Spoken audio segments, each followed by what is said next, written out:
Hooray to all the Portugal fans finally making it past the pre-quarters. But again, an important question arises: how good is actually Portugal? How far can they go? Can they actually win it? So, seeing today's game versus Croatia, what I really felt was, the Portuguese midfield. It's not as good as what people actually say it is. To be honest, in all fairness, they have the best players. Vitinha, Bruno Fernandes, all of these people are there.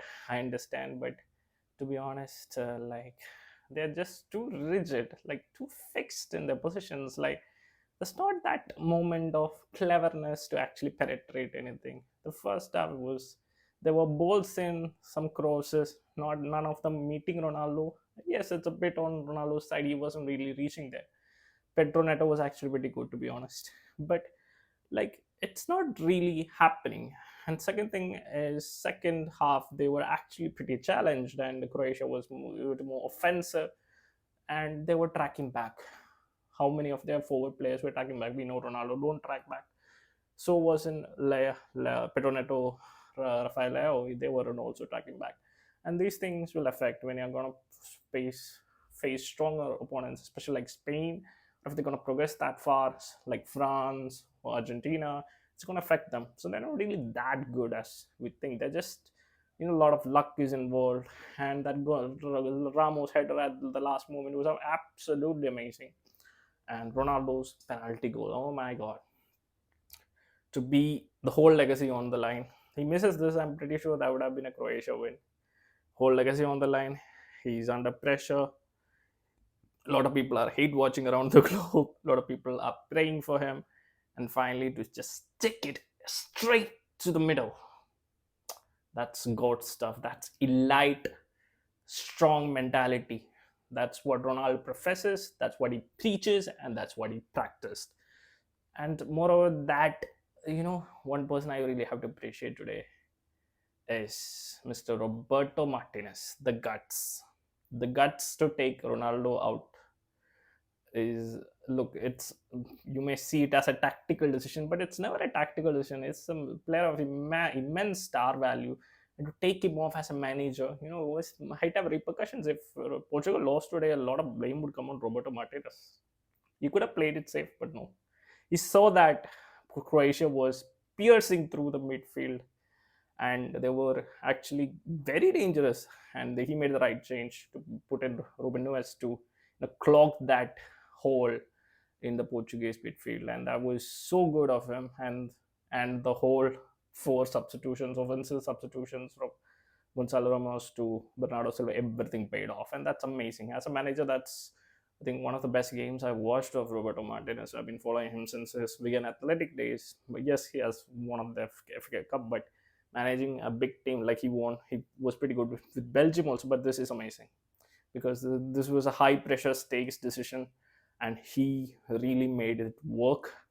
That's one great positive sign, and I hope Ronaldo understands this very well also, like that, he has to be taken off at certain times, and this really helped the team in a lot of ways. And Croatia wasn't the best in the first half, and the second half, my god, they gave Croatia so much time to come back, 10 minutes extra time. And still I felt like the defense, I mean, like, that's what I really didn't like Portugal. Like, they should be defending a little better. Croatia, look, I know Luka Modric, this is a great legend, and it's sad to see him signing off like this. And he obviously is a bigger World Cup legend than even Cristiano Ronaldo, to be in all fairness. But he's not the Luka Modric we know him to be. He's pretty slow. There was a time when he put that midfield pass many times. It wasn't accurate like the Modric we know to be. And with age, of course, it happens. And the last second of the game was him trying to save the ball from going out, which he couldn't. That was like a poetic ending at the end of his career. Great respects to him. So it was either going to be his career end or Ronaldo's career's end. But it turned out to be Luka Modric's career's end. But at the end of the day, what I wanted to know is, like, Croatia wasn't that good, especially the midfield. And some team's midfield that is as good as Portugal, they should have much better, to be honest. They should have dominated. To be honest, that's something. On paper, they're looking like a paper tiger at times. They look so great on paper.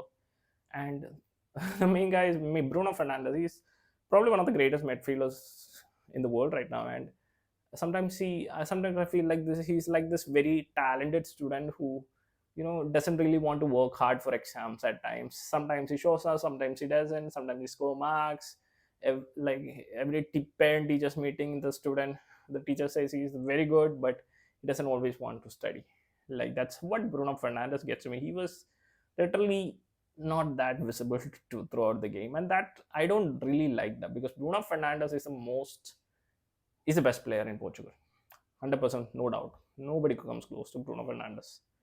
And if you're the best player in your team, I know there's a legend called Ronaldo, but if you're the best player in the team, you have to be on the ball more often than not, especially as a midfielder. But I didn't see him. And these are the problems that I find with Portugal. It's like a Lamborghini on, I don't know, a Ferrari on a second gear at all times, going under 40 kilometers per hour. It's not really cruising, is it? With all the engine they have. And they will have to really up the game against Spain, to be honest. And let's see how it goes. And that would be the real acid test against Spain. Spain is a really good team, a real contender for the World Cup. Now this will be the test. This will be the acid test. Now we'll see how far they'll go. 100%. So if you like football content like this, please share, like, comment, and please subscribe. Just subscribe. That's all you have to do. Just subscribe. Thank you.